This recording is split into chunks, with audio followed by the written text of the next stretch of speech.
What if you could see every packet flowing through your network? In this video, I'll show you how to turn any Cisco switch into a powerful traffic sniffer using span port mirroring, the same technique network pros use to catch hackers and solve mysterious outages.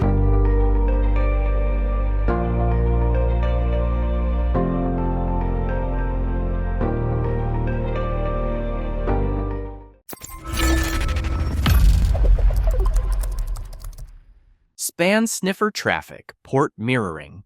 The span function, which is better known as port mirroring, allows a packet analyzer to be connected to a switch.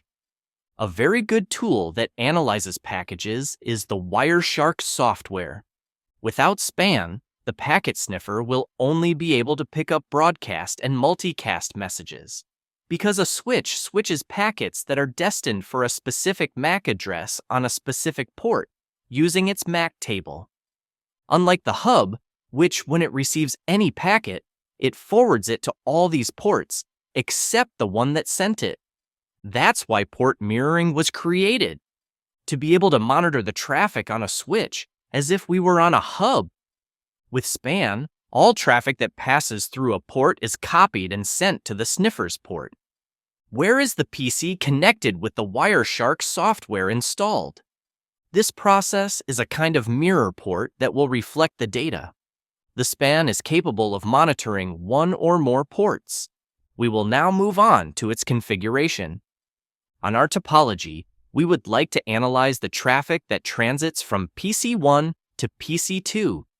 To do this, we'll have to copy the data that flows from the fast Ethernet port 01 to the port 0.2 to send it to the port where the sniffer is connected. On the switch, in global configuration mode, we will start by specifying the source port with the on the monitor session command. Here we give it the identifier 1. We specify the interface 01 followed by TX for the incoming traffic. We do the same thing for port 02, and all that remains is to copy the data to the 03 interface. All traffic that will pass from PC1 to PC2 will be copied and sent to port 03. For this example, the command specifies the keywords TX for the traffic sent and RX for the traffic received. By default, if no keywords are specified, then both meanings will be copied and transmitted. The show monitor command is used to check the span configuration. What we have just seen can be very useful in network troubleshooting to know the traffic that flows on certain switch ports.